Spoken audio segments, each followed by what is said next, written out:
The following may contain offensive language, adult humor, and or content that some viewers may find offensive.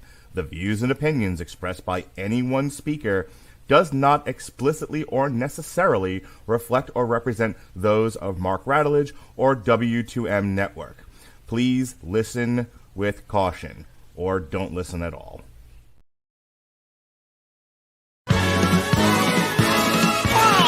There'll be spectacle, there'll be fantasy, there'll be daring do and stuff like you would never see. Be a movie. Yeah, we're gonna be a movie. Starring everybody And me. There'll be heroes bold, there'll be comedy, and a lot of fuss that ends for us real happily. Be a movie. We can watch it all develop. Starring everybody. And me. We'll take the world and set it on its ear. Come on, join in. We're gonna start right here. And we are going to start right here. Hello, and welcome to a Radulich Broadcasting Premier Podcast Triple Feature. I am your host, the mandated reporter, and frankly, I'm mortified, Mr. Mark Radulich. And over there, he's Sean, you're not. How do you do, sir? I'm also off mute. Congratulations, guys. The 1 week we pick a movie that I explicitly tell Mark that is best watched when absolutely high as a kite, and I'm actually reviewing it relatively sober. You came on this podcast sober? My God, it's like coming on this podcast wearing pants. What's wrong with you? Well, I mean, after the show gets done, I mean, I dosed this morning because I had a job interview that I had to get to early, and I kind of needed to be on top of things and nice and calm, which, by the way, got a paid conditional tryout starting Monday. So good for you. Congratulations. Yeah. Thank you, man. Big weight off my mind. But the thing is, this is a little bit behind the curtain, maybe more interesting to some than others. I kind of split my dosage up between where I take about usually 7 to 15 millis of THC in the morning of a certain strain in order to kind of rein in my ADHD and my anxiety and keep me focused throughout the day on anything that needs to be done. And then I've got about another 7 to 15 that I take in the evening so that I can sleep peacefully. But the thing is, because of the way the schedule shook out today, because things have been a little bit topsy-turvy for the last week and a half since I got canned, you know what? Let's be fair. I'm wearing the CM Punk sweatshirt. I might as well be fair. I got fired. It happens. After 3 years, my number was up for one reason or another. No shame in it. It's happened before. Anyway, things have been so topsy-turvy with the schedule that my usual morning workout kind of got pushed to this evening. So I gotta kind of relatively tip-top so I can go lift after we get out of here. So, yeah, if I seem a little bit different, yeah, it's because I'm just about as close to stone sober as I've been for about the last 12 months. So, well, speaking of stone sober, tonight we are taking a look at 3 individual movies from the cinema category. Cinema! There we go. Cinema! All right. So a little background. Cinema. Cinema. Cinema. One of these days we are going to get bored. We're going to see just how long we can drag that gag out for the just top. lay on the floor. Sit For up. the clock Cinema. Let's go choke slam my son. Yell cinema. Rock bottom. Rock bottom. All right. Speaking of rock bottom, so we've been doing these director focuses, and the last time Sean and I got together, we looked at Jim Jarmusch. And I've told the story before. I don't need to get into it again. But Sean and I have a shared love of independent movies, and we keep like digging into different eras of our life where both of us were movie snobs, and just kind of going through that list of there's like a list of 20 movies I think that any good movie fan is aware of in terms of like only the cool kids watch these. So little by little, we're kind of going through them, but there's also some more recent movies that got past me because I was only focusing on the blockbuster stuff that I'm now going back and saying, oh, I have this format, I can use it. I have a willing partner in doing so. So tonight we picked just 3 independent movies that were on our list of things to talk about or see because I hadn't seen them yet, or with just, something we had a passion for. There's no other connection to it than that. Just 3 random indie movies. So we are looking at Run Lola Run, Marriage Story, and Sean's pick for the evening, Waking Life. And they couldn't be more different other than they're not blockbusters. These are very, very different movies. Run Lola Run is a German experimental film. Marriage Story was on Netflix. It received all kinds of critical acclaim. And Waking Life, Sean, like 50 words or less, what is Waking Life based on the like scant descriptions I've given of the other 2 movies? A superb argument for recreational marijuana. Awesome. All right. So let's get into Marriage Story. And I was very interested in this because of a couple of things. One, makes me think of my kids because my kids now will react to certain movies like, I showed them Friday and their reaction was, oh, that's where that meme came from, which to this day still cracks me up. So there was a meme running around for a while of Adam Driver going, I wish you were dead. And, without the context, I was like, oh, that's interesting. So that was floating around like TikTok and YouTube for a while. The argument that they have towards the end of the movie, Adam Driver and Scarlett Johansson, every day I wake up, I wish you were dead. That kind of hit by a truck or whatever it is he says. I had heard a lot of good things about Marriage Story. It was on Netflix, and like I said, it's not one that I made time for. I had a lot more interest in the movie given what's happened in the last couple of years. I kind of, I was interested to see what this movie was and what it was saying about marriage and whatnot. It's kind of misnamed, and we'll get into that in a second. It really should have been called Divorce Story because there's no marriage here to speak of. This is the story of a divorce. Run Lola Run, as I said before, I watched that. I think it came out in 1998. I watched it shortly after it came out, probably in the early 2000s. Again, when me and my movie snob friends get together and have movie nights. And like Donnie Darko or Requiem for a Dream, you were only a cool kid if you'd seen this movie. So we made sure that we saw it. And we all had very different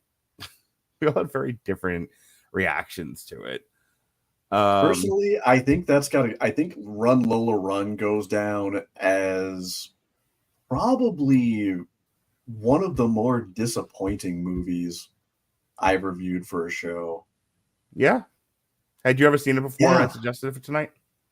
No. Okay. I had seen snippets of it. I had seen maybe about half of it completely out of context. Right. But this was my first time really sitting through the whole thing, and that's not to say there weren't things that I liked about it. Sure. It's just that after all the hype and after seeing what it actually was, more than a little bit let down. Okay. We'll talk about that. And then you suggested Waking Life in 50 words or less. What was your reason for suggesting of all the indie movies we could have watched? I mean, we could have watched Ned Beatty take it up the butt, Sean. We could have watched Deliverance. We could have watched all 12 hours of The Deer Hunter. We could have watched Dog Day Afternoon. Hey, you know what? We're dipping more into horror. We're dipping more into horror movies. Deliverance is technically a rape revenge movie. Right. Maybe I'll suggest a triple feature of that with something like, I don't know, Miss 45 and Last House on the Left, or I Spit on Your Grave.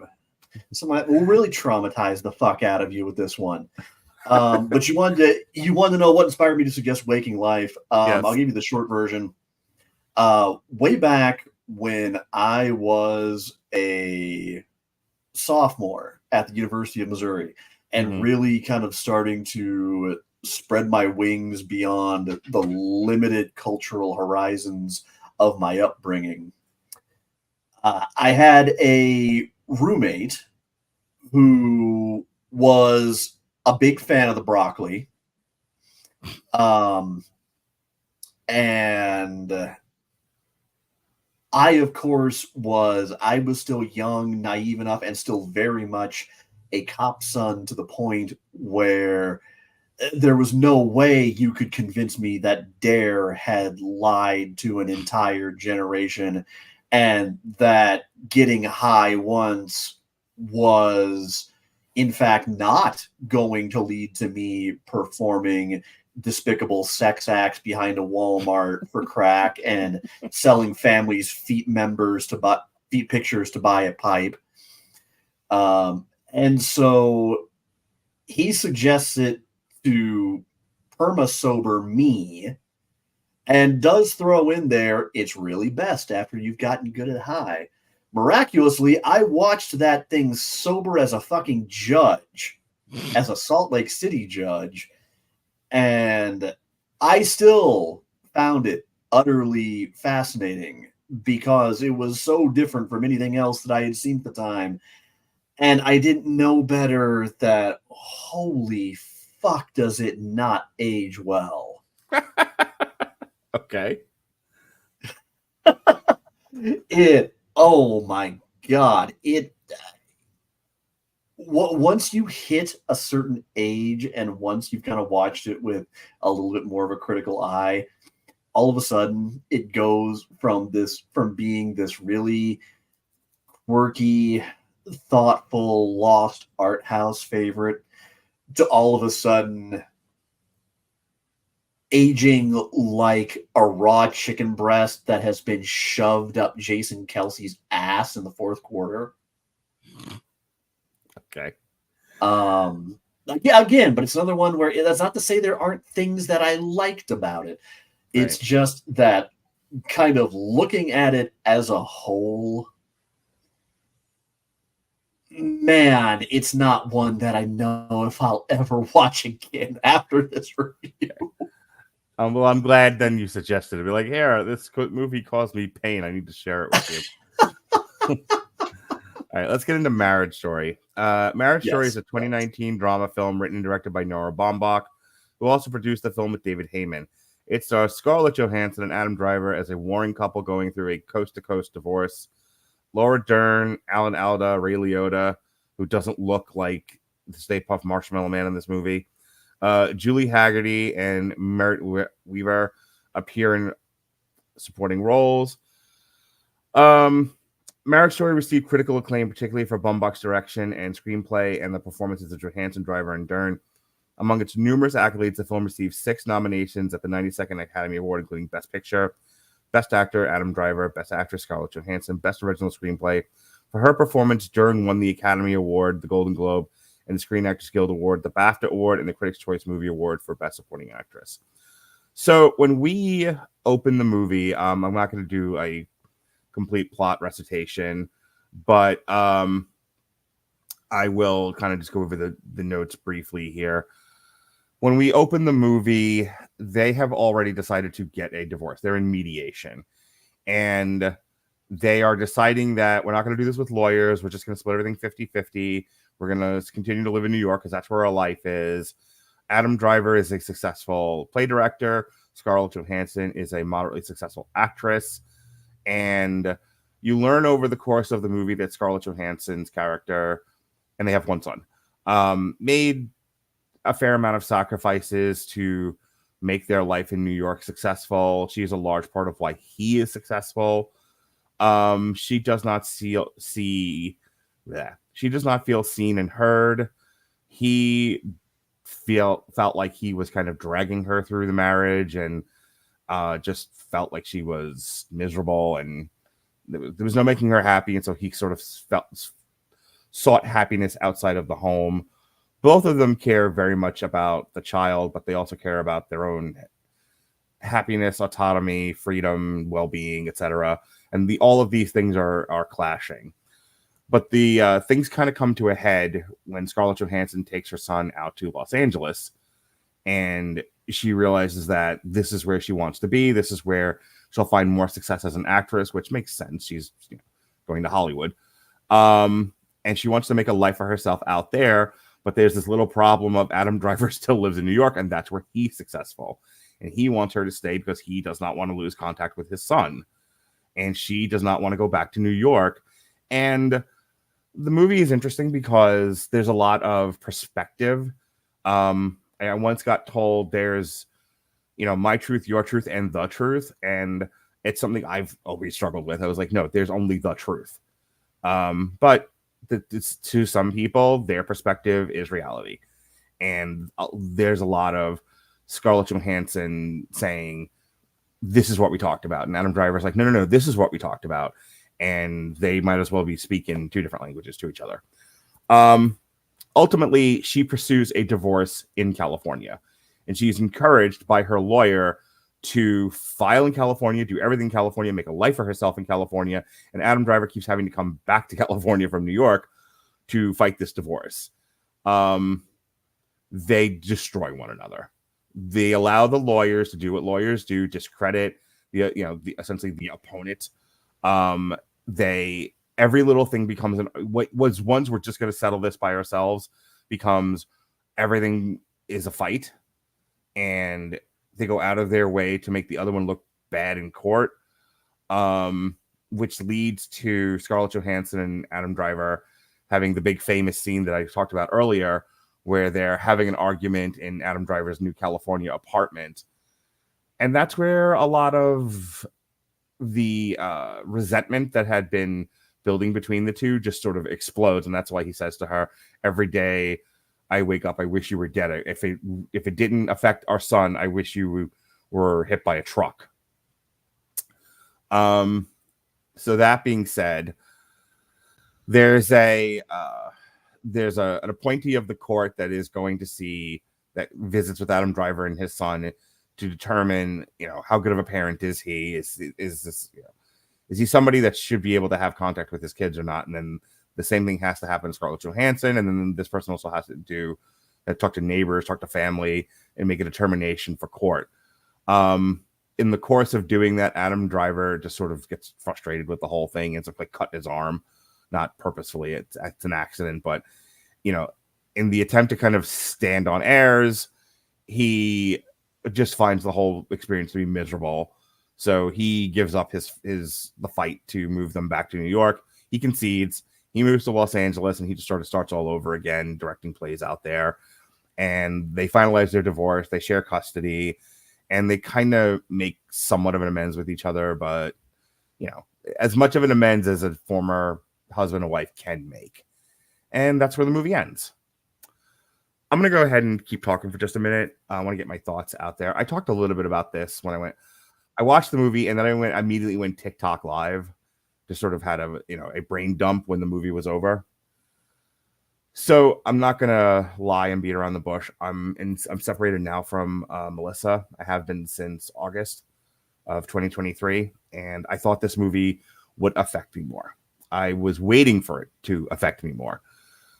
I'm not kidding when I say it really should have been called Divorce Story instead of Marriage Story, because what I thought and why I thought it would affect me was I thought I would see this marriage dissolve over the course of the movie.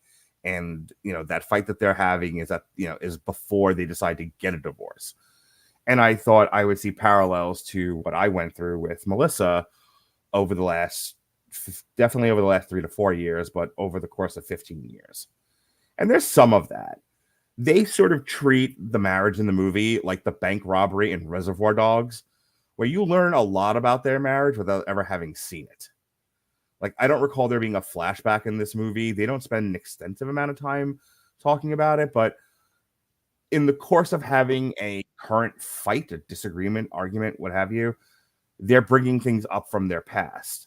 And so by the end of the movie, you have a fairly clear picture of what this was and why it broke apart. And that I very much related to. But the movie really does deal with the nuts and bolts of how how a divorce can destroy two people. Because we romanticize marriage in this country and have for quite some time, we tend to forget that it's actually a business arrangement. You are joining finances, you are sharing in property, you are exchanging property in some cases. You are making an agreement as to who will go out and earn money, who will stay home, or will you both go out and work, and what does that entail? Will you have children? How many children? How will you attend to these children? Like, a lot of what goes into making a marriage is the least romantic thing you can think of. It sounds like a negotiation, like a peace agreement between the Israelis and the Palestinians, or a contract negotiation for an entertainer. It's just like, well, how is this going to? How does this all work? And it's just a part of what you do as a couple. And some of it's good, some of it sucks. I can absolutely see why. And Adam Driver said something in the movie, and it really resonated with me. He was like, "No, we were just talking about these things. We never made a decision." Fucking story of my life. Like I've said those words. Like we talked about this. We never really made a decision, and life had to keep going on. You might think, especially given my sense of humor and quasi misogynistic jokes that I make on here, that I completely take Adam Driver's side, and I don't. There was a lot of stuff that there's a lot of stuff I heard Scarlett Johansson say that I've heard Melissa say, and I am sympathetic to it. I don't think she's always in the wrong ever. There were things I could have done better. There were things that the way that Scarlett Johansson perceives them, seemingly Adam Driver's character could have done better. And so when Scarlett Johansson in the movie talks about not feeling seen, not feeling heard, not, feeling like everything was about Adam Driver and she was just, there for the ride. Yeah, I've heard that before. And there's probably an attentiveness that could have been better. And that comes out throughout the course of the movie. But what I really want to focus on, and then I'll shut up and let Sean jump in here. What scares me about this movie, what scares me about my own life and the parallel therein, is what a divorce does to two people. How much like a villain you have to make the other person look in order to win. And then you have to ask yourself how important is winning? How important is getting what you want out of this divorce, and how much are you willing to take out of the other person's hide to get it? How much of a monster do you have to become in order to win your divorce? It's not something I'm looking forward to. It's something very, very much think is going to end up happening, though. There's talk of, we're going to, non-contested. We're going to do things civilly, yada, yada, yada. Yeah, we'll see. That's how they started off too. And that's the scary part. Scarier than any horror movie you ever made me watch, Sean, is the two of them going, we're going to do this. We're going to do this without lawyers. And then by the end of it, tens of thousands of dollars later, and Adam Driver's like, every penny I had, money I got from a grant, to put back into my career, I just spend on this divorce. And there's me just sort of looking into the middle distance going, yuck, there's my future. But weirdly enough, I mean, it's very well performed. It's a great movie. It's very well performed. The dialogue in it is great. Even the kid's not even that annoying. He plays an annoying kid, but the kid himself is not annoying. It's just, like I said, it made marriage the ugly thing I always knew it was, but it sort of underscored it for me. So I'm going to take a breath. What did you think of Marriage Story? One of my favorite movies, I think, that we reviewed. Yeah. Any era of the podcast. You brought me into it first hinting that you thought that it would remind me of Alexis and I. Actually, it didn't. Mm-hmm. In part because when Alexis and I split up, we weren't married. Yeah. We were engaged. Had been for a few years, and had been together as a couple for about 10. Mm-hmm. We had just passed our 10-year anniversary date when I broke it off. What it actually reminded me of a little bit more was my parents splitting up. Oh, okay. When I was in high school. I actually kind of a combination of watching the fighting from the time I was a little kid, because the fighting never really stopped. Mm-hmm. At any point, I think, for as far back as I can remember. But the disintegration really mirrored a lot of that. There were parts that hit both Anne and I close to home because it kind of harkened to what she went through when her marriage ended. I, of course, have no kids. Anne has a teenager from a previous marriage. I was referred to them as ours because, I couldn't love them more if they were my own kid, but they're not biologically my kid. So there was a lot of that, but nothing ever felt. It never felt like I was watching Kramer versus Kramer. That's a rough movie. Or any other Hollywood drama that centers on the disintegration of a relationship. I think about the closest it ever got was there were parts that reminded me a little bit of High Fidelity. Particularly the tone of the ending, where things are not fixed, things are not perfect, things may not even necessarily be happy, but they've taken big steps towards peace, and that's something. I think that if you haven't seen anything else that Adam Driver is in, and like a lot of nerds, as little judgment as possible, the most you know him from is the last 3 Star Wars movies. I think you'll come away realizing you've sorely underestimated him as an actor. Let me interject there. Adam Driver is a great actor. Something that gets said on Damn You Hollywood a lot is to underscore what you're saying about if you've only seen him in Star Wars, you're kind of missing classic Adam Driver. Adam Driver is great. He's one of the best. He's one of the best young current actors going right now. He unfortunately is not a draw, and he's absolutely not an action star. And I understand why he took a movie, and I don't want to get off on a tangent here, but I understand why he took a movie like 65. I think I'm sure he saw himself as maybe possibly being an action star. He's not, but he's absolutely an excellent dramatic actor, and he might even be like a funny, a comedian if given the right role. Maybe he plays like a Zac Efron type straight man in a Ricky Stenicki kind of a movie. But yeah, he needs to stay away from the action stuff. This Marriage Story is his bread and butter. He's not an action star in the same way I never regard Adrian Brody as an action star, despite attempts to kind of cast him otherwise. Not to say he wasn't good in Predators. He was one of the true gems of that movie. But there are certain roles where you can tell it's just not who someone is. Yeah. And in turn, I would actually say the same thing about Scarlett Johansson.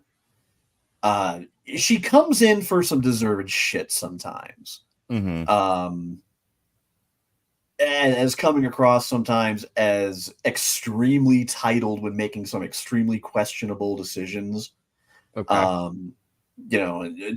Put me down as one of the people who says she should have never been Major Kusanagi in Ghost in the Shell.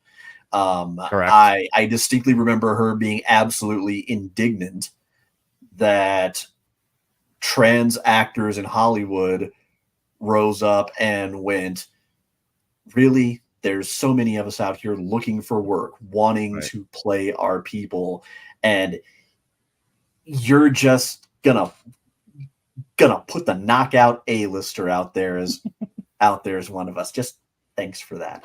And making some really poorly chosen remarks about that. But that's all to say that she comes in for that shit, but underneath all of that, she really is a fantastic actress. Oh yeah, a lot of what I said about Adam Driver, I can say about Scarlett Johansson. She's one of the best going right now, but she also isn't a draw. I think a lot of it gets buried in the fact that for the past 10 years plus, she's been known first and foremost as one of the pillars of the MCU. Can I? And so I think just a second. Well, if you don't mind me just kind of getting this out there first, what I was going to say is what I think kind of also gets swallowed up is a lot of great turns in movies like Ghost World, Mm-hmm. Lost in Translation, Yeah. Marriage Story. I kind of fell in love with her character within the first few minutes of Marriage Story because she's just so very human. And over the course of the story, it is really a very warts and all humanity where you Yes. have to reconcile what you're seeing in kind of those glimpses of the happier days of their marriage with a woman who, while she's indeed justified in feeling how she feels, also makes what you have to admit are some questionably vindictive, very nasty choices before Okay, she kind of comes to her senses towards the end of the movie. Two things. One, because there's two different things in wildly different areas of discussing this movie that we need to address there. I just want to close the book on Scarlett Johansson, the actress. She's a wonderful actress. She deserves every accolade she gets, and I think her bread and butter is also dramas, maybe some dramedies. The fact that she got put as Black Widow, let's not forget she was a co-star in the Iron Man movie, and then she got to be a leg of the table in the Avengers. And I think people misconstrue her drawing ability by the fact that she was in some of the most successful movies of the last 20 years. And she was not the lead in any of these things. She's opposite the lead, Robert Downey Jr., Chris Evans, or she's in an ensemble cast. And look, she deserves every nice thing said about her in every one of those Marvel movies. I'm not taking that away from her, but let's not be silly here. None of these were the Scarlett Johansson show. And someone's saying, but the Black Widow solo movie. Look, that is a conversation in and of itself, given what happened with that movie in the time that it happened, with the unnamed virus of unknown origin. And we covered a lot of that when we reviewed Black Widow, and I don't even want to touch on it. But I think because she's in, a $2 billion Avenger movie, people think she should be the lead in other action movies, and she shouldn't. For the same reasons Adam Driver shouldn't. No. That being said, I wanted to talk about her in this movie because you said something, and I just needed to piggyback on it. Sure. This is a very real character. And what I mean by that is any one of us goes to a professional, goes to an expert, and we expect and we trust that the expert, that the professional is going to give us sage advice because we don't know. Look, it's not like everyone, it may sound like everyone's getting divorced, and maybe everyone is, but that doesn't mean everyone knows what a divorce is. You kind of don't know what you've stepped in until you've stepped in it, and it's happening to you. And now you're just reacting in real time. It's like a boxing match. Like, you can train for this all day long. You can watch as much boxing as you want, but you don't know boxing until you've been punched in the face. And Scarlett Johansson's playing a character who maybe feels like she's due certain things, and I don't want to take that away from that character, just like I wouldn't want to take that away from Melissa or anybody else that feels like maybe they didn't get all they wanted or needed out of their relationship. Okay, you're entitled to have those feelings, and this character does. And so when she's talking to the lawyer, and the lawyer is doing what lawyers do, because it's like, this is one of those movies that doesn't have a villain, but everybody could be seen as a villain. Like, Laura Dern very much comes across like the villain in this movie, except that she's doing what lawyers do. And then maybe one might say, well, then what lawyers do is villain us. But is it? I mean, you're paying a legal expert to argue for your benefit. To argue. I feel like oddly enough, I feel like Alan Alda's character is one of the only ones that never comes across as feeling like a villain. In fact, I would dare say he comes across as being at heart kind of far too just and compassionate a man to really excel in the field he's chosen to enter. But as he said, he feels like he has a bit of a duty to it because of what he's already been through and having a sincere, what I believe is an absolutely sincere desire to see other people possibly go in, if not a better way, at least a different one from the road that he's been down. I want to draw a parallel. I work in correctional medicine, correctional mental health, and when I train people, one of the first things I say to them is you have to maintain your boundaries. It's a nice way of saying you kind of have to be a dick. You have to be professional. You have to be nice, but you also kind of have to be a dick. And because if you don't, we're dealing with a very personality disordered, entitled, crazy population, and they will take advantage of you every chance they get. They will wear you down. They will burn you out. And then and this job will chew you up and spit you out, and we'll just bring in another body to chew on. You have to protect yourself. And if that means you have to be curt with people, you have to be short, you have to maintain sort of a stoic visage, then that's what you have to do to protect yourself and do the job you're being paid to do professionally. And sometimes that makes you seem like you're the villain. So Ray Liotta and Laura Dern in this movie, my favorite scene with the two of them is when they finally do meet for court.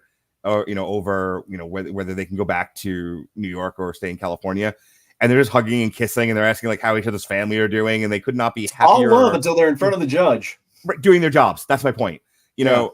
And so going all the way back to where I started with this with Scarlett Johansson's character, she feels like she's owed something, and she's asking a legal professional like, okay, well, how do I get what I'm owed? And if you'll remember that her whole first meeting with Laura Dern, she's like, well, I don't want to hurt the guy, but you ever have somebody kind of convince you it's okay to hurt somebody else? You're getting, it's like you're not hurting them. You're just getting what you deserve. You deserve this. And it feels like Laura kind of weaponizes that. Mm-hmm. Maybe. I mean, because the other side of that is the longer this drags out, the more money she makes. And again, it's lawyer services are not free. This is not charity. So, and again, well, that seems kind of villainous, maybe, but we all have to make money. We have to do our jobs. A salesperson is going to sell you the expensive car, not the best car. That's their job. And you as the consumer have to then use your own brain and figure out what's real and what's not, and what you want, what you don't want. And you have to maintain your boundaries and tell these people where to get off if you have to. The fact that Scarlett Johansson know that, Ray Liotta kind of feels more like the type who's selling a luxury car, but he's always kind of got the sense in mind of if you have to ask how much it costs, you can't afford it. And he knows it. You use the word innocent, naive, I think was what you said before.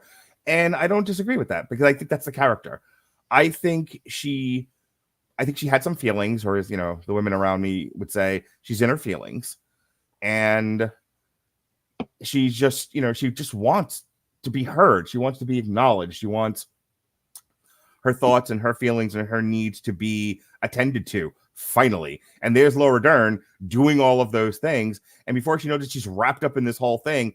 And it gets to, being told, I wish you were dead, for her to go, maybe we've gone a bridge too far. And that's the beauty and the truth of Marriage Story. One last thing I want to say, and I'll give you the final word and we can move on here after I read a little bit more of the accolades. The scene with Adam Driver and the court representative, I don't remember what the title is, but the person who's watching them and seeing how he parents. Your child will never misbehave more than when you're being watched and being judged. Some would say, so I get told I'm a good dad on a fairly regular basis. People see me take my kids to the movies. I'm obviously an involved parent. My kids are all over my TikTok because I think they're funny as shit. And I want to share them with the world. That's just who I am as a person. That's who I am as a dad. But some people would say I'm not a great dad because I show my kids movies they probably shouldn't see, like, Friday or Aliens or something. I curse in front of them. Please, when I was in second grade, I conned my dad into renting me RoboCop. Yes, dude, I've been watching porn since elementary school. I get it. But some people, some people have opinions. My point being that whether you think I'm a good parent or a bad parent, if you watched me, and I know you're watching me, the way that you could reframe any time spent with someone watching someone parent any way you want, and everything is always going to be that much more worse when you're under a microscope. And that scene is very real to me, because not that I've ever had that necessarily happen, but I very much empathize with Adam Driver's like frustration with we're in the window here. She's watching us, and this is everything. If we fuck this up, I'm going to lose like custody of my kid. Like, the stakes are high here.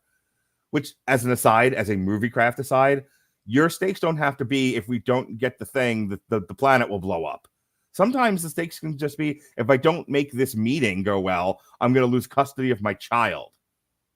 Just saying, stakes don't always have to be astronomical. Anyway, so he's like, I just want to parent my child. I want to be a dad to my child. And like, who doesn't? And this woman who doesn't know him and is only judging him based on this one meet. And you're like trying so hard to put your best foot forward that you just trip over your own dick. In one way, shape, or form, we've all been there. We've all been under the microscope at some point and feeling like you have to perform and you can't remember your lines and you trip over yourself and and the piano falls on your head. And you're just like, well, this couldn't have gone any worse.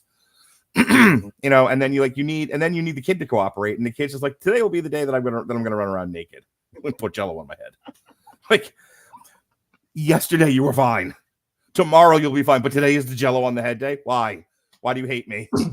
Do you want to be taken away? Is that your problem? And the kid's just going, Jello on the head. That's all I think about. All right. There's a truth. There's a humanity to this movie that I absolutely adore. And like I said, it didn't necessarily hit me in the feels like I thought it would, but it definitely made me very acutely aware of what human beings can do to each other when emotions get in the way of logic. And I'll give you the final word on this before I do some more wiki reading and we move on to the next movie. So what I'll first briefly say is what both Adam and Scarlett accomplish here. And I forget who it was who said it. For some reason, I want to say it was Martin Scorsese, but I may be misremembering it. He claimed that there were no great acting performances in comic book movies because the real stars are the characters, and tried to make some kind of idea of, who do you think is going to be more recognizable? Chris Evans or Captain America? Chris Hemsworth or Thor? Well, the thing is, movies like this kind of blow that straight out of the water, don't they? Because, yes, you have superlative actors who are called upon to play these very niche, nerdy genre fiction characters. But underneath it all, I think we're well past the point where performers like Scarlett Johansson, Chris Evans, Robert Downey Jr., Adam Driver, John Boyega, have all more than proven that no, they're fantastic actors, and they're choosing these roles that are maybe a little bit outside their boxes, should not be seen as knocks against their talent. And you mentioned the Black Widow movie. That failed for so many reasons. It was a good idea that was just, it was seemingly cursed from the beginning. Some PA at some point took a holiday to Egypt and rubbed one out in a mummy's tomb and ended up landing on that movie for every single thing to go wrong on it the way that it did. From conception to execution, not a single thing good with that movie. Right. And hell, there are even great Black Widow stories from the comics that you could tell that I fully believe Scarlett would have absolutely knocked out of the park. Just because you're not perfect for every role doesn't mean you're not an accomplished actress. Right. And man alive, this one proves it through and through. Laura Dern turns in an amazing, nuanced, I would say flat out nuanced. Oh my God. Laura Dern is a revelation in this movie. She's so good. Like Ray Liotta is good too, but Ray Liotta is good in the kind of way,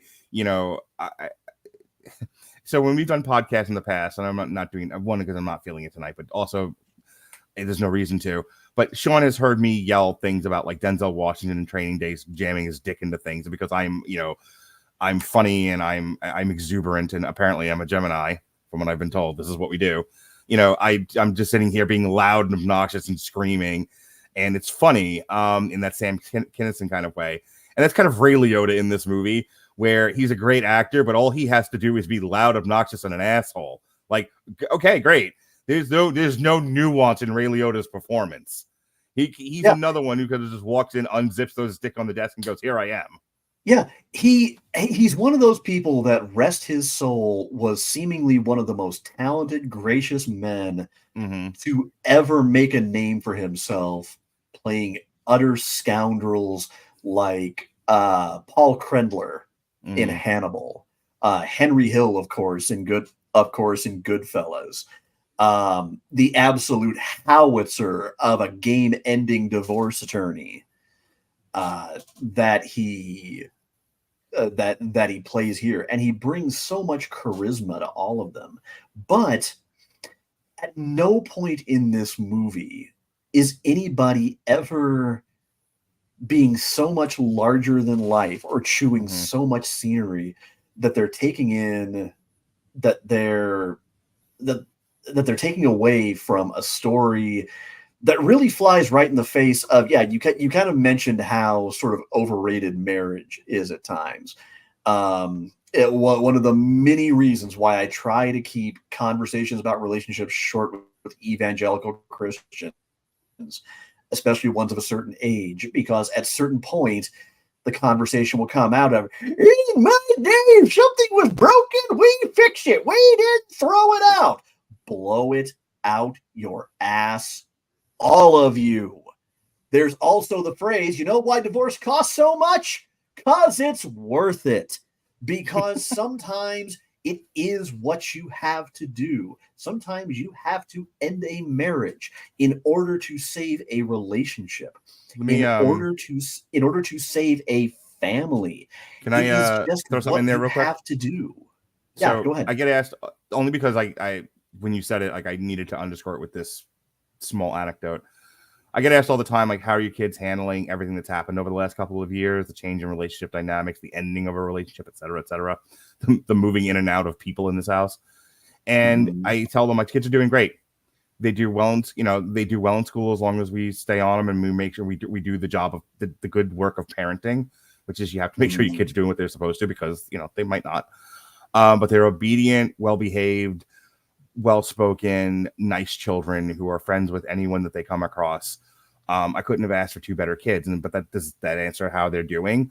Well, they'd be doing, they were doing badly. They'd behave worse. But they behave pretty well. But more than that, and this is the point that I wanted to make, that goes along with what you're saying. My kids are better now than they were 2 years ago, because Melissa and I don't fight like we used to 2 years ago. They live in a house where Melissa and I more or less get along now, mostly because we stay away from each other, which is what had to happen. This wasn't working. A romantic partnership with me and this person just didn't work for a variety of reasons, some of which are her fault, some of which are mine, for being honest. And I fully acknowledge that. And this is not the place to go into the details of it, but my point is, we recognized it, we did something about it, and now we're kind of playing the hands that were dealt and figuring out how to move forward. But more importantly than all of that, we're making sure our kids feel safe and loved and protected. And they do, because they don't live in a house where, where Hulk Hogan and Andre the Giant aren't punching each other in the face on an ongoing basis. Yeah. And and as a parent, that's all I want for my kids. I don't really care what happens to me or frankly, what happens to Melissa. I do care what happens to my kids. And as long as they feel safe, because Melissa and I aren't fighting, mission accomplished. Well, and likewise, although there were no kids involved, it was the same deal with Alexis and I. The fact that I made the choice to finally end our relationship, and she would admit years later that it was going to end anyway. It was just on life support, and I was the one who this time was willing to pull the plug. No, and credit to her, she was absolutely right about that one. But the fact that we gave up on that, and we both had our freedom to go out and kind of figure out who we were after being in a relationship since we were 18 years old. Yeah. Well, correction, 18 and 16 until 28 and 26, is probably the reason why we were able to keep some semblance of a friendship going for about the next 7 to 8 years after, until we finally hit the ultimate breaking point. And now we're just not on speaking terms, and we aren't going to be. But I can at least acknowledge it would have been a whole lot worse if I would have stuck by that bullshit AM country radio mentality of the boomers that, well, stick it out, make it work for the kids. Don't throw it away just because it's broken. Fix it. No, sometimes that just ends up making people more miserable and broken in ways that aren't going to surface until years later. Sometimes you just have to acknowledge when a plan or a goal is not working, and then you just make another plan.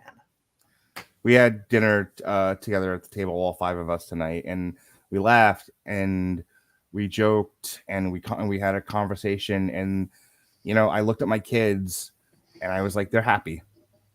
That's really, if a divorce is what it takes to make your kids happy and successful and all of that, then it's worth doing.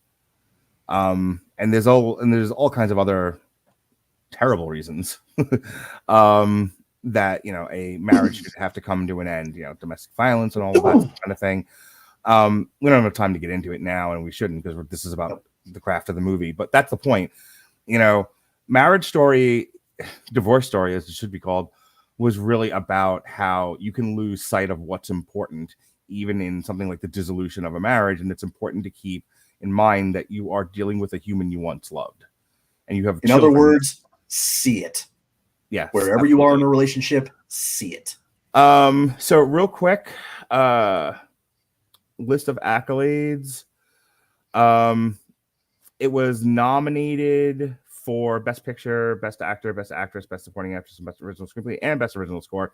Laura Dern won for Best Supporting Actress. It got nominated for a whole bunch. Some of the ones that it won. Adam Driver won a Best International Actor Award at the ACTA Awards. It won an American Film Institute Top 10 Films of 2019. It won, Laura Dern won the British Academy Film Award for Best Supporting Actress. It won the Francis Meisler, the Feature Studio or Independent Drama Award at the Casting Society of America. Laura Dern won for Critics' Choice Movie Awards. Apparently, it won a whole bunch of awards at the Dallas-Fort Worth Film Critics Association. Skip down here. Laura Dern won a Golden Globe. This list goes on and on and on. Wow, Scarlett Johansson won a Satellite Award for this for Best Actress in a Drama. So yeah, go see it. It's absolutely worth your time. Very, very relatable, identifiable movie. All right, less so. Run Lola Run. Run Lola Run is a 1998 German experimental thriller film written and directed by Tom Tykwer. The story follows a woman named Lola, who needs to obtain 100,000 Deutschmarks in 20 minutes to save the life of her boyfriend, Manny. Run Lola Run screened at the Venice Film Festival, where it competed for the Golden Lion. Following its release, the film received critical acclaim and several accolades, including the Audience Award at the Sundance Film Festival, Best Film at the Seattle International Film Festival, and 7 awards at the German Film Awards. It was also selected as the German entry for the Best Foreign Language Film at the 71st Academy Awards, though it was ultimately not nominated. This was a huge financial hit. It was made for $150. It was made for $1.75 million. It earned $22.9 million. The music video for It's My Life by Bon Jovi was inspired by the film. The music video for Ocean Avenue by Yellow Card is also seemed to have been inspired. As is the opening scene of Buffy the Vampire Slayer episode Beneath You, where a pink-haired girl is seen running through a German street to techno music. And there's a bunch more here. So we'll get into a little bit of the accolades in a bit, but essentially the movie is like shot in, I think, real time. Literally it's Lola running to get this money and get it to the mob, before her boyfriend is killed. And there are two different instances where they have to like restart the movie. And it ends with this part I have to read because I don't remember it very well. It ends, Manny spots the homeless man from the subway passing by on a bicycle with a money bag. Manny steals back the bag at gunpoint, exchanging his gun. A disheveled and perspiring Lola arrives to witness Manny handing off the money to Ronnie. As the pair walk along, Manny casually asks Lola about her bag. Okay, like I said, I was in my early 20s. In 1998, I had just graduated college. So I saw it probably like in the early 2000s. Probably when I got back from California and Massachusetts, so 2001. And it's definitely one of those where I think my reaction to it at the time was, well, that was interesting. When I say like this period of my life, I was watching a lot of indie and experimental film. There was a lot of, I didn't know you could do that with film. I grew up watching traditional movies. Alexis and I talk about this a lot with Only Murders in the Building. Like we grew up with the movies of Steve Martin, Martin Short, like Three Amigos and shit like that. We grew up with the Star Wars movies, Aliens, Predator. What do all of these crazy movies, with such diverse casts and genres have in common? They were married to traditional movie structure, especially for their genres. And then you start watching art house movies, experimental movies, indie movies, and you suddenly realize that film doesn't have to be married to the structure. It can be anything you want it to be. It can be as wild and crazy, as unstructured and fluid as the person involved wants it to be. And so I'm watching Run Lola Run, and for the first time, I'm seeing a movie using film in a way I'd never seen before. And that's its value to me. Beyond that, upon rewatch all these years later, knowing that now and having seen just all kinds of movies, I don't know how well it holds up. I know people love it. I know someone watching right now who loves it.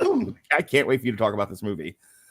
I think Run Lola Run works as a great movie when you're just dipping your feet into cinema. But once you've seen all the cinema and you go back and you watch this and go, it comes across as quaint. What do you think of Run Lola Run?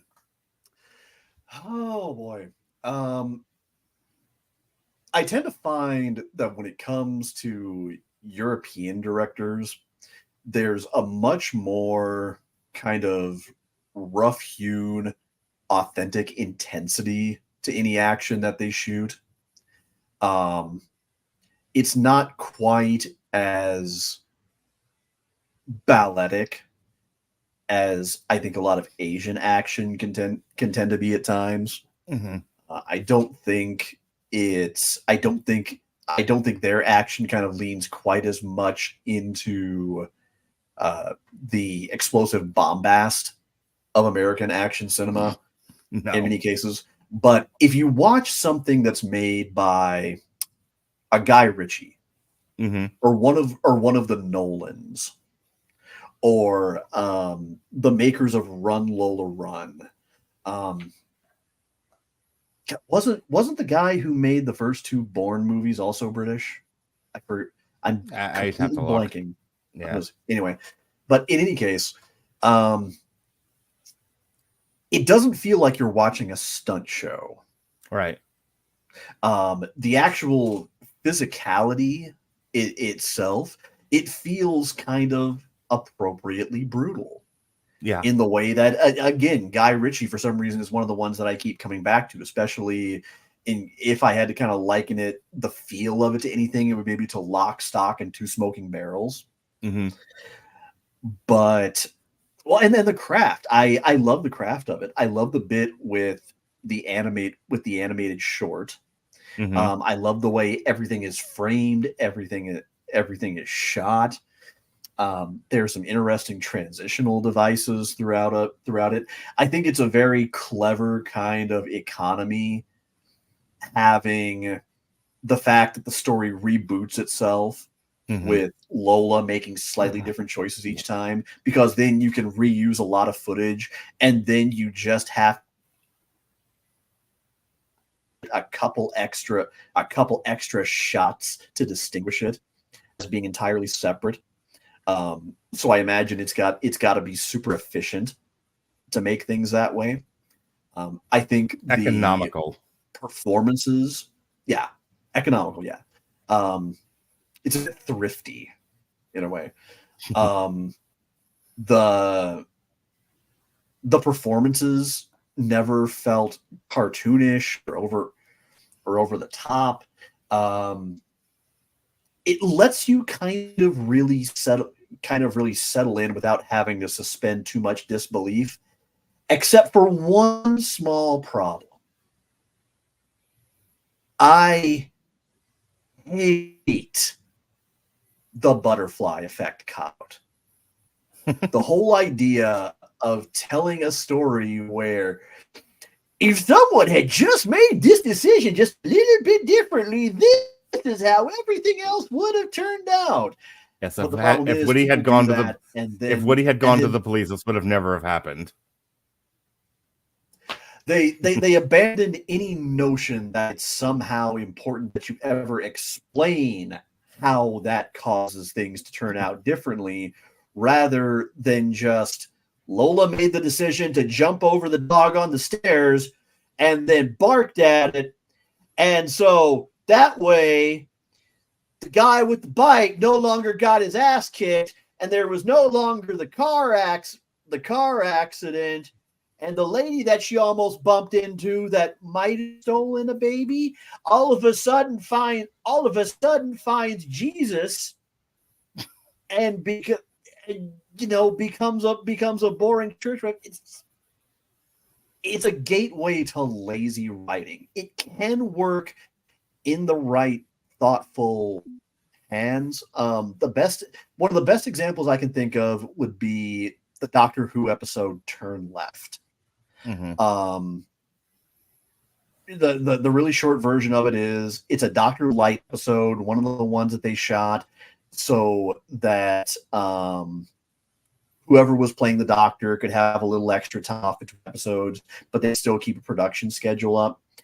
And it follows the story of what would have happened if, en route to a job interview, Donna Noble had turned left at a cross street instead of going right. And as a result, it calls back to all other pivotal moments from previous episodes that pan out entirely differently because she never encounters the Doctor and never changes the course of his journey. We don't get anything like that Right. with Run Lola Run. It's just you have the first sequence where she gets shot and dies in the street, and then it repeats a couple other times where she makes slightly different and slightly better choices each time, but everything still goes tits up.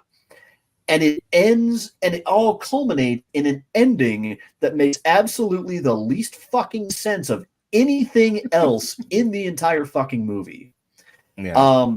Including her banshee wail, I think we're supposed to believe somehow influences the path of a roulette wheel, and she's about to be yoinked off the table for some reason. I think because she was winning. And then it just ends with she shows up to go meet Manny with this money that she's gone through hell and half of creation for a hot dog and a handshake to get to him, only to find that he's basically already worked everything out, and Manny just wants to know what she's doing there with 6 figures worth of Deutschmarks in a plastic bag. It's, for as much as I loved watching it, for as much as I adored the craft of it and even the concept and the pacing, it clocks at a pretty brisk 119 minutes, which I appreciated. Yeah. Ultimately, it feels wasted because it all has to stand atop a tissue paper thin story and the kind of plot device that is shit that I have to think indie filmmakers nowadays will get made fun of relentlessly for trying to hinge their movie on. As you've been talking about it, there are two things I have left to say about this movie. One is what it excels in is creating a sense of urgency. The first time you watch this, because you don't know where it's going or what's happening, I think and this leads to the second thing, the gimmickry of it really draws you in. Once you know how it ends, like, I think a lot of the air gets taken out of that movie, which is why I don't know how much it works upon second and third viewings. But I will say this. I think, when we talk about Donnie Darko and we talk about Requiem for a Dream and, But Mom, I'm a Cheerleader and all these like independent movies that you and I have talked about over the last couple of years. I think what ends up happening, any one of the John Waters movies that we reviewed, I think what ends up happening is the artificial inflation of its actual value and worth comes from, the fact that it is an independent movie. So, and this is the conversation that you and I had way back when on Twitter, and it's worth repeating for the people watching, maybe some of the new people. There's a tendency to view something as better than it really is because it's not a mainstream movie. Instead of looking at it objectively, and also like there's this sort of coddling, maybe, or quite sure the word I want to use here, but this idea of, you put these weird images together, connected it by the thinnest of thin threads of a plot, threw up some wonderfully artistic visuals, and then said movie, and everyone just goes, yes, movie, and no one's asking, but why movie? Yes, Southland Tales. There's never. You and I are taking a moment here to kind of critically deconstruct Run Lola Run and seeing, oh, this gets by on gimmickry and novelty and intensity, but there's not much more there to it. In the theme section of the wiki, it talks about the film touches on themes such as free will versus determinism, the role of chance in people's destiny. And I think it's sort of acknowledging that these things exist without necessarily saying anything about them. And there's a conversation to be had over what more has value, having an editorial point of view or just pointing out that something exists. For me, and some of the weakness of the film is that Run Lola Run is just pointing out that it exists. It's not really saying anything about it of note. And I prefer for my film, for my cinema, for there to be a very strong editorial point of view. That being said, would I recommend Run Lola Run to anyone that has a passing interest in outside of the box film? Sure. Will you watch it a second or third time? Probably not. All right, let's move on to Waking Life here. Before I do, just to make sure I get this out of there, the film was nominated for dozens of awards, including a BAFTA, and won several, including the Audience Award at the Sundance Film Festival, Best Film at the Seattle International Film Festival, and 7 separate awards at the German Film Awards. I talked a little bit about the legacy. That section of the wiki runs a lot longer. The movie has been referenced in various animated series such as 2001 Simpsons, Trilogy of Error, the 2011 Phineas and Ferb episode Run Candace Run, and a 2021 Pinky and the Brain segment of Animaniacs called Run Pinky Run. That's fantastic. Oh yeah, I forgot about that. Hot diggity. All right. Waking Life is a 2001 American animated film written and directed by Richard Linklater. The film explores a wide range of philosophical issues, including the nature of reality, dreams, and lucid dreams. consciousness, the meaning of life, free will, and existentialism. It is centered on a young man who wanders through a succession of dreamlike realities where he encounters a series of people who engage in insightful philosophical discussions. The entire film was digitally rotoscoped. It contains several parallels to Linklater's 1999 film Slacker. Ethan Hawke and Judy Delpy reprised their characters from the 95 Before Sunrise in one scene. Waking Life premiered at the 2001 Sundance Film Festival and was released on October 19, 2001, where it received critical acclaim. However, it underperformed at the box office. Yeah, it had a budget of $2 million. It made, so not exactly a winner. Here's the only thing I'm going to say. I'm going to let Sean kind of take over leading the discussion here. Two things. One, I wish I had known what this was before I decided to watch it while I was working on stuff on my computer. This demanded I pay more attention to it than I actually did. So I kind of did in front of me's homework on this one. Two, I fucking hate this movie. And here's why. For a very specific reason. Okay. I will talk with people about just about anything. If I have the time, if I'm not in the middle of doing 101 different things, I am willing to listen to your tales, your conceptions, your perceptions. I will let you take me hostage, verbal hostage, and let you just unload all over my face your thoughts and feelings about any number of subjects. Just drench me in it. It's fine. I will sit there and take it. I will drink it all in. However, the one topic that I will declare it is a verbal assault, a verbal sexual assault. If you try to talk to me, I will Hulk out. I will be like Scarlett Johansson in the Avengers. I will flip backwards, break the chair that you have me tied to, and run screaming from the room. I refuse to engage in dream talk with people. I don't want to fucking hear it. It is the most boring fucking thing.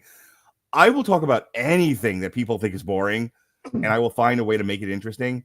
But if you start to tell me what dreams you had last night, or what you think they mean, or what I think they mean, there's a good chance I'm going to throw myself into the nearest oncoming car. I fucking hate it. It is the one pet peeve I have. I don't want to hear about your stupid dreams. I don't want to talk about dream interpretation at all. And this whole fucking movie is a series of like discussions of dreams and dream interpretation. And at the end of it, I was like, I feel like Sean got me back for any number of movies and podcasts I've made him do. Not my intention at all. Okay. No, I know this was just one that you had an interest in, and you had no idea that I had such a hatred of fucking dreams. So that being said, I hadn't seen it in years. I wanted to see how it held up, and I wanted to see how you would react to it, because you're one of the more learned, open-minded people in my circle. And there was, I will tell you, there was one. I feel bad now, actually. There was one time early on in my podcasting career when Jeremy Lambert and I were doing Bad Movie Review Club, and God, I forget which movie it was that I actually did con him into watching. And Jeremy, if you ever happen to watch this, I am sorry, you deserved better than that.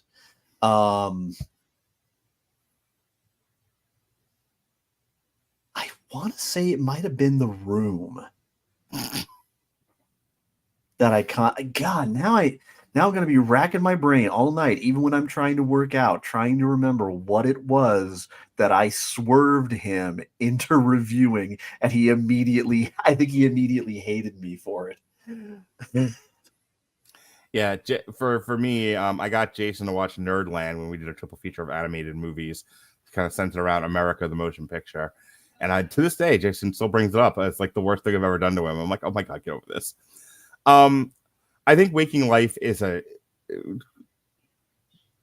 don't think there's a plot here. But if you would like to speak to one, I'll give you a second to do so. But if you just want to know, like, well, what did you think of the movie besides you hate dreams? You know, it's funny. We did Coffee and Cigarettes a week or two ago, and here I am going, I was extolling the virtues of coffee and cigarettes, and I was like, oh, look, it's a talking movie where people are talking, and it isn't this wonderful, and, my nose firmly in the air, and I was like, oh, look at me. Okay. That doesn't work all the time, and that is very much a subject matter directed thing. And so I can take some of that. I can take some of the talkiness, depending on the subject matter and how it's handled. The nice thing I can say about Waking Life is a beautiful picture. This is for somebody who really appreciates the visuals of animation. And again, this is kind of a fight that I get into with Alexis, as a matter of fact, because she's just a huge fan of it. And like, for me, there are certain select pieces of animation I'm willing to watch and review and discuss and even say are great, but it's not my thing. And, you know, it was the difference between her putting Across the Spider-Verse on her top 10 list and me leaving it off. You know, I don't artificially inflate animation for the sake of it being because it's animation, and she does, and that's fine. We're two different people with two different tastes, but you know, a pretty picture is still a pretty picture, and this was beautifully animated and very colorful and a visual feast for the eyes. Rotoscoping has never looked better than it has in this movie. 120 minutes of people rambling about, said from the podcaster who can tend to ramble, 120 minutes of people rambling about their fucking dreams. Sean, I'm not kidding. I literally almost went into the woods to live deliberately. Go. Waking Life, sir. So, first off, that description of what an attentive, sympathetic listener you are, that got shockingly erotic damn quickly, and I'm not even mad. I'm kind of proud, actually. You should have heard me talking to Jesse about his relationships with his swinger relationships with artificial intelligence last night. It's on TikTok. It is one of my... Not since Jesse took the BDSM test have I been so proud of our innuendo. Jesse took a BDSM test? Oh, have you not heard the story? No. Yeah, sidebar while you tell me this story. Yeah, real quick. My girlfriend actually watched that podcast last night, as I said to her, as I was working on last night's podcast. But when we were doing the Metal Hammer of Doom Extra, we spent, and this was the very first time we went like well over the 15-20 minutes allotted for that, because it was only supposed to be a short podcast.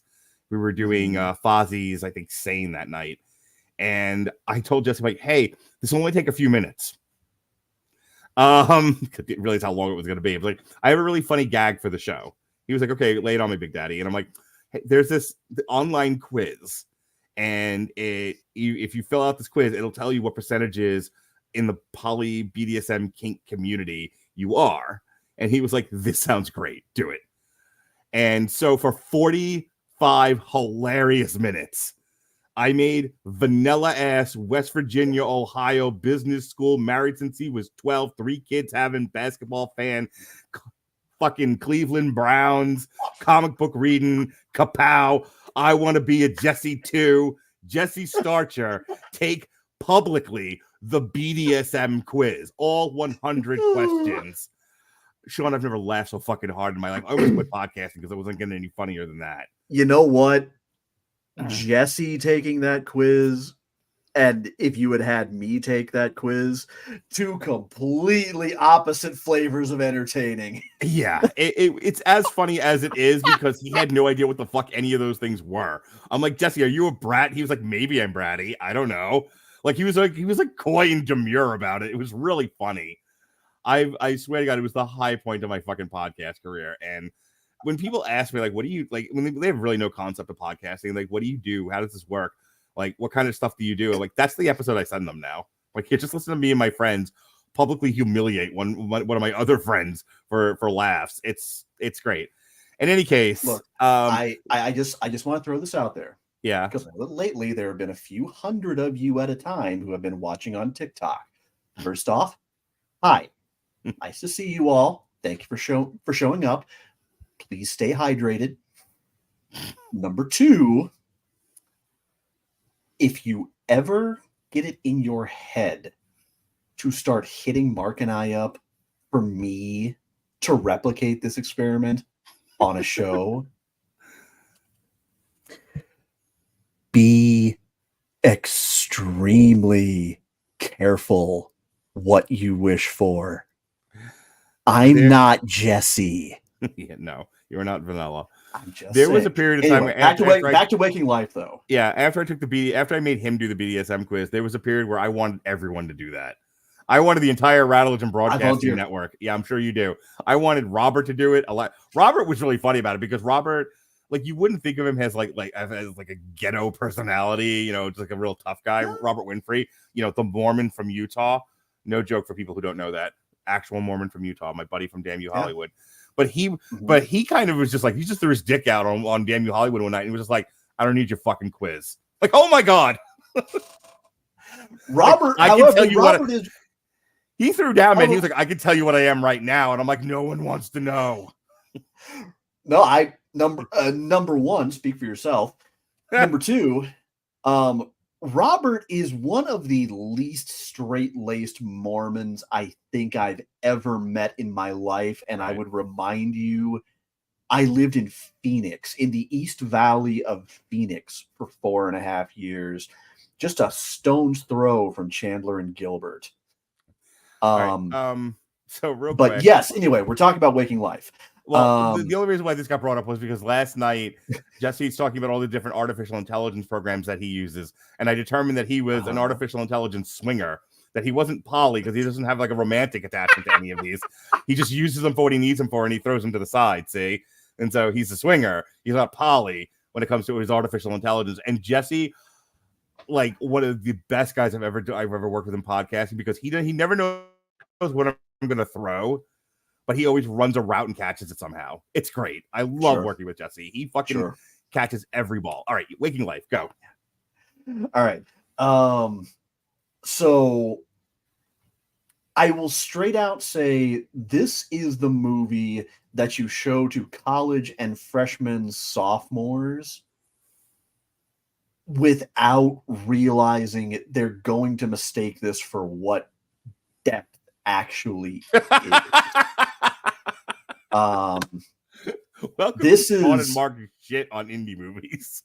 This is shit that upperclassmen douche nozzles with fucking top knots and Von Dutch hats who smoked clove cigarettes and knew every John Mayer song on their crappy $65 Walmart acoustic guitar played for 18-year-old freshmen to try to get into them sweet, stinky Victoria's Secret panties that mommy and daddy bought them on the credit card before they left for college.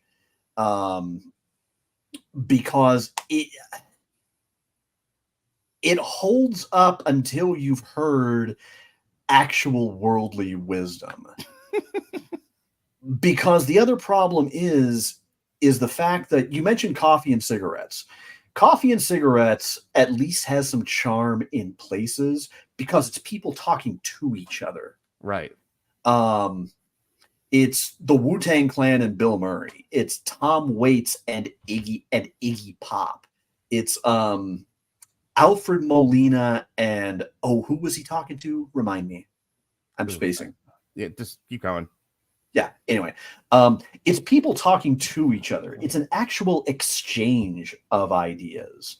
And credit to Richard Linklater in the vignettes where that's happening in this movie, like particularly the Ethan Hawke and Julie Delpy sequence is one of the best, because even though it's a dream conversation, it's actually a fucking interesting breath of fresh air when graded on a curve, because the rest of the movie is smart people. They're not just talking at you, they're talking down at you. Yeah. For the most part. There are parts where I believe that some of the academics in this movie are genuinely trying to get a point across because it's something that they are super enthusiastic about. And I don't fault them for that at all. They are not the problem.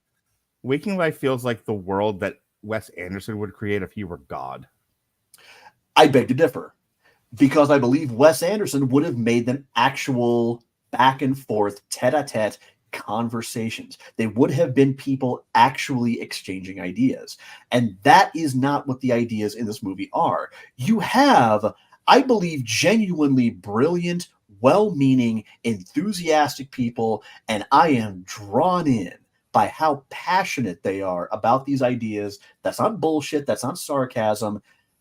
Just absolutely, by all means. I think it is charming as fuck when somebody is that into something that they just get going and they forget where the break is.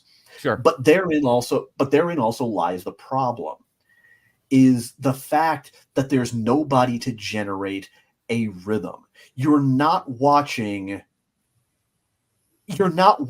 Cody Rhodes and Seth Rollins having a 30-minute back and forth technical war of wits. Hey, Let me help you with an anecdote here, or not an anecdote. Let me help you with an example. Fire away. Waking Life is a lot of guitar solos. Instead of like a guy starting to play music and then another person jumps in with their instrument and another person jumps in with their instrument, and suddenly you've got a rhythm and a rhyme going, and you've got flow and you've got feel. You've got jazz. You've just got this beautiful tapestry of music that started with people just feeling each other and getting into rhythm. That's how your movie should go, typically speaking. That's how great music is made. Waking Life is Slash doing a guitar solo for 20 minutes. I would go you one better. Mm-hmm. Again, to finish the wrestling analogy, parts of Coffee and Cigarettes are like Seth Rollins and Cody Rhodes. It's back and forth. They're building on each other. They're complimenting each other. It's beautiful. Voila, lobster. This movie at times feels like watching Goldberg squash a 200-pound indie jobber back in '98. Can I change that? This movie was like watching Brock Lesnar versus John Cena when Brock Lesnar came back, and he started the Suplex City thing, where it was 20 minutes of him just throwing John Cena around like he was a baby seal. The SummerSlam match. Yes, it was the SummerSlam championship match between those two, where it's just a succession of sequences, and then the praise for Waking Life is everybody declaring it one of the greatest wrestling matches they had ever seen. Yeah. I was actually thinking of the Extreme Rules one, where it's just where Brock Lesnar looked like he had taken all the steroids ever. But yeah, the SummerSlam one too, because I actually do think it's SummerSlam where he invented where he yelled out the Suplex City bitch. But you're right. I think that was WrestleMania 31. I think because at one point, because I just played this during showcase mode in 2K24. At one point, Corey Graves even points out. Yeah, he invented it because at some point, I think about a half dozen suplexes into trying to turn Roman Reigns into a greasy puddle of black hair, spray tan, and a tack vest, he screams Suplex City bitch at him, and SoFi Stadium just goes along for the ride. And Waking Life is nice to fall asleep to because, you're being talked to that because you're being kind of talked at that way, and you really don't have to concentrate all that much. But on the other hand, there is no story to follow except that there's the implication that this is the last minutes of brain activity that Wiley Wiggins is experiencing after he's just gotten smacked by a truck because he bent down to pick up a note in the crosswalk. You get occasional little bits of conversation, as well as the part that I'm just going to call, hey, kids, Alex Jones. Yes, that Alex Jones is yelling at you from a car with a megaphone. No, I'm not kidding. That is actually Alex Jones. He and Richard Linklater were buds, and he just, for some reason, decided to put the stupid barrel of monkey spunk in his movie. Grifter's gonna grift, yo. Grifter's gonna grift. But it's a gorgeous movie. I mean, unless you go back to classic animation, rotoscoping has never looked better, and I would definitely say it's never been used more imaginatively. It's got a spectacularly beautiful score. I absolutely adore the score. And in fact, that's another one of the vignettes that I would say is a highlight, is where you're just watching the string quartet collaborating and bantering as they're piecing together what ultimately kind of becomes the score of the whole movie. Because again, it's interaction, it's interplay, it's getting to watch something being created between people who are just yes-anding each other. It's not somebody who's just playing the world's most excruciating name of, oops, let me pick up that name I just dropped. With every figure they ever remembered from a half-stoned freshman philosophy class. And again, it's a nice bedtime soundtrack. It's mildly amusing if you're roughly orbiting Pluto while you're watching it. So cheers to you, Tivis Landers. You actually had that one absolutely right, and I was too young and dumb to know what you were talking about. But otherwise, unlike Coffee and Cigarettes, where I could go back and watch that Wu-Tang meets Bill Murray scene ad infinitum, sober or not, there's just not much about this movie after all these years that I would come back to, because while it tries to be daring and it sometimes succeeds, it's mostly just fucking insufferable. And I'm so glad we now don't have to watch it when we eventually do a Richard Linklater retrospective. I'm going to draw a parallel, and then I'm going to go into the conclusion of this podcast. Go ahead. You can do a talking movie. Let me give you an example of a well-done one. Oppenheimer. Okay. So I haven't seen it yet. Okay, so Oppenheimer is 3 hours of people talking and a giant-ass explosion. It's great. What Oppenheimer does that Waking Life fails to do, but Waking Life is trying to do, is tackle through conversation, through intellectual discourse, heady ideas and themes, which is fine, but it drops an element of movie craft that is essential, and that is you have to tell a story. We keep bringing up the Coffee and Cigarettes, and one of the things we said about Coffee and Cigarettes was, yes, these are disparate vignettes. These were actually cut from different periods of his career.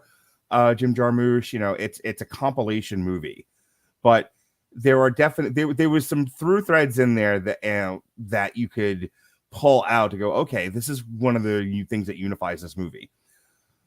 Oppenheimer is the actual story of how this fucking bomb got made, and then now that we can set the earth on fire, what are we planning on doing with it?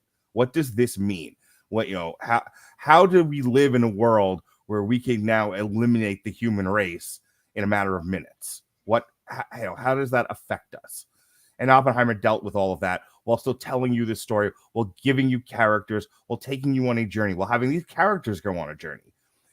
That is my biggest problem with Waking Life, is that it assumes you're just going to be satisfied with meandering, philosophical, circular discussions. And I'm not. That was my struggle with this movie. And if you're the kind of person who just wants to watch an hour and 20 minutes of circular, pseudo-philosophical, heady conversation, more power to you. I'm not going to yuck your yum, but that ain't great movie making as far as I'm concerned. And with that said, that is our look at cinema for the evening. Run Lola Run, Marriage Story, and Waking Life.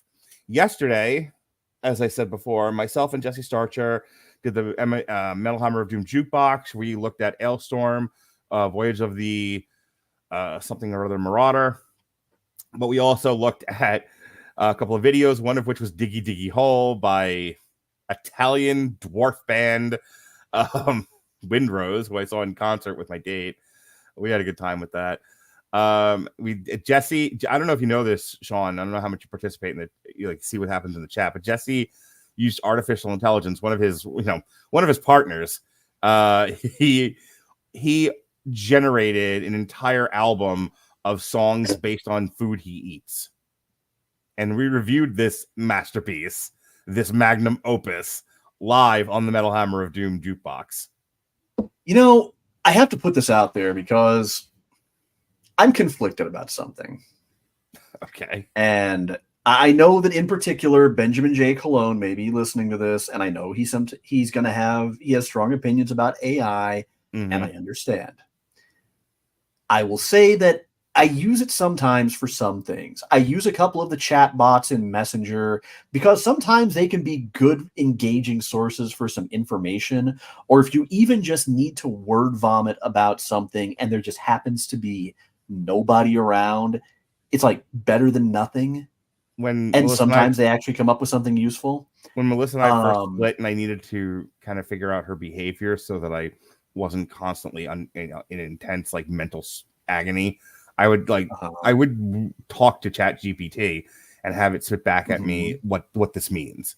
You know, I would say can help. Yeah, no, I legit, and that's not even a joke. I legit talk to Chat GPT daily about what was going on towards the end of things with me and Melissa, because it was so helpful in like getting my head straight. Yeah.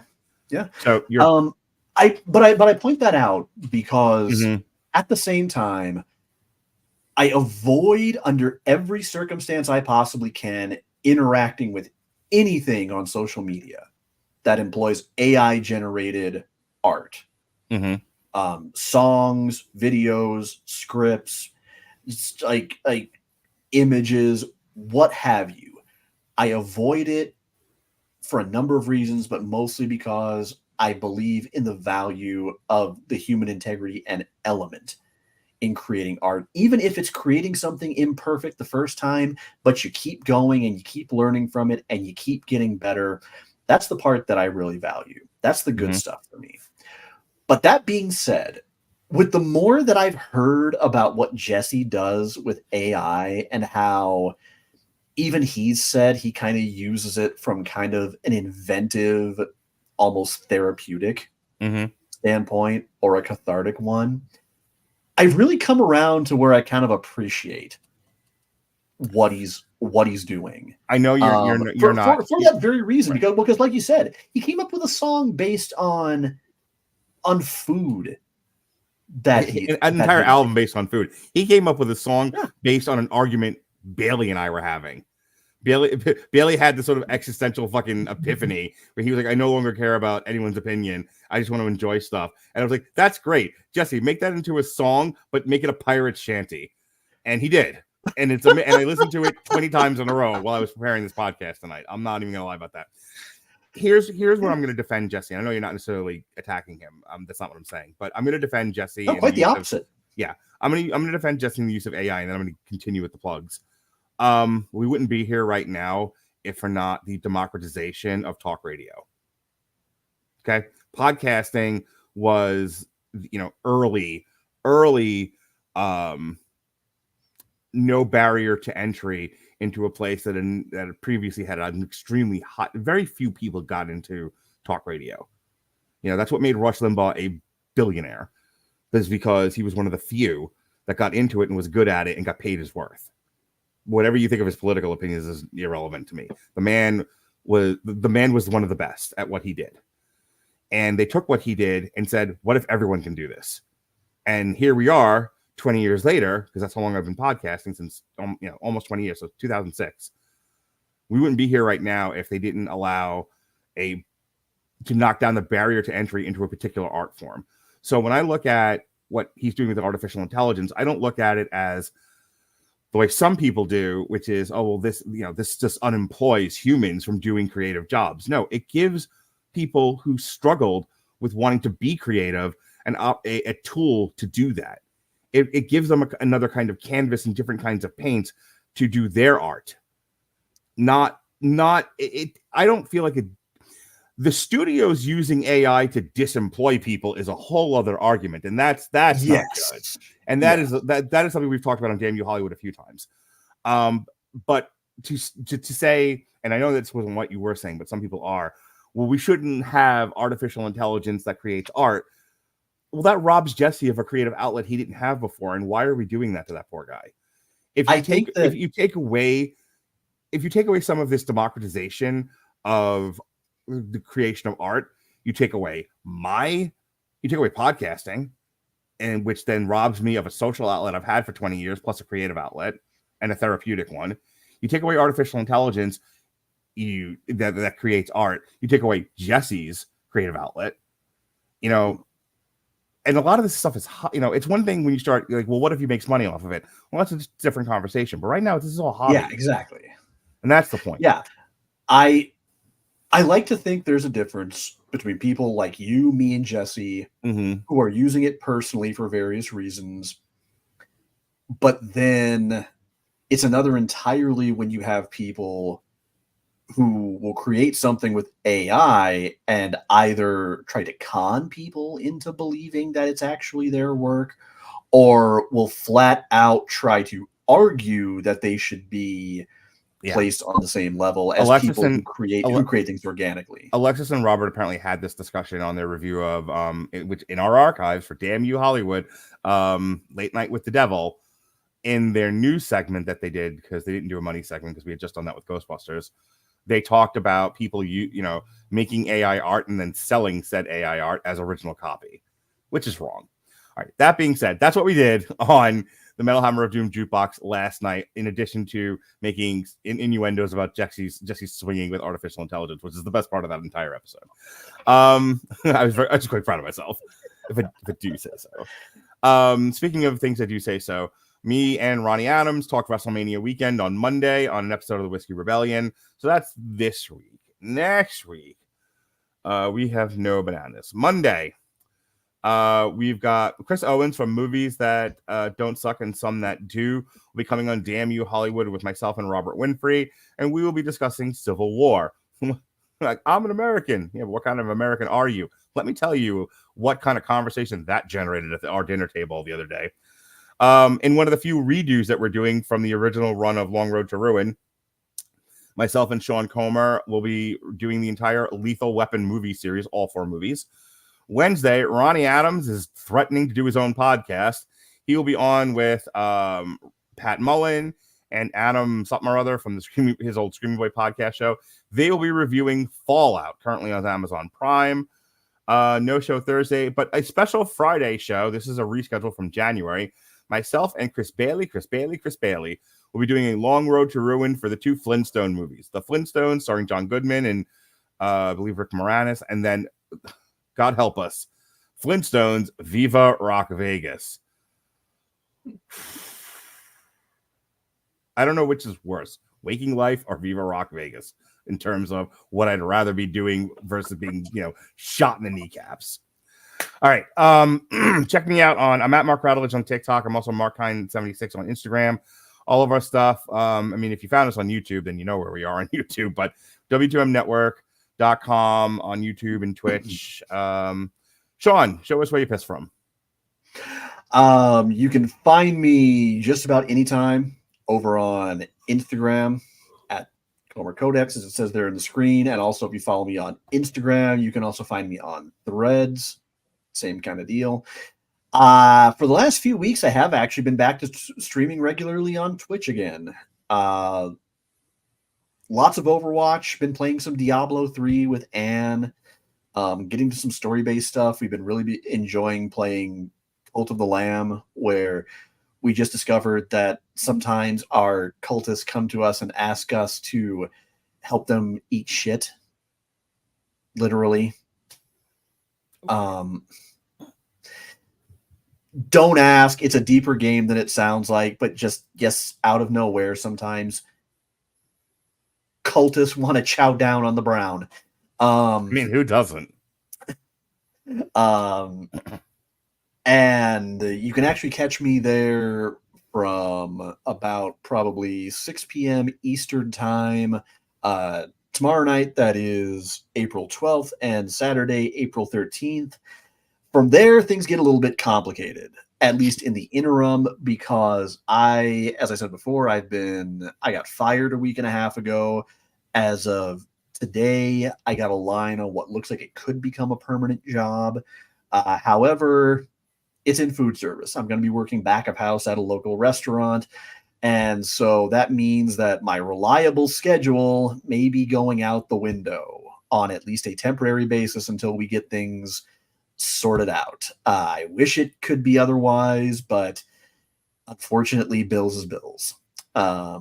So once that gets settled down, we'll be back to having streams from about usually 4 or 5 p.m. Central Time, for about 4 hours. Typically, it's going to be me playing a whole lot of ranked Overwatch 2, especially with a new season coming up starting next week. Those will still be going on. It's just that the days are going to become a little bit more questionable for a bit. Even Mark and I have got to talk kind of once I know how things are going, because we might have to reschedule a few podcasts depending on if they have me working nights, if they have me working days. I don't know. We're working on it, but if you've ever been elbow deep in a dish pit or come home smelling like the Colonel's herbs and spices, you kind of know my struggle right now. But in the meantime, for the sake of updates, Instagram, Twitch, and hit the bell icon so you get notified anytime I hit the button and go live. All right, folks, thank you for joining us here on Triple Feature. He's Sean, you're not. I'm Mark. Be well, be safe, and behave.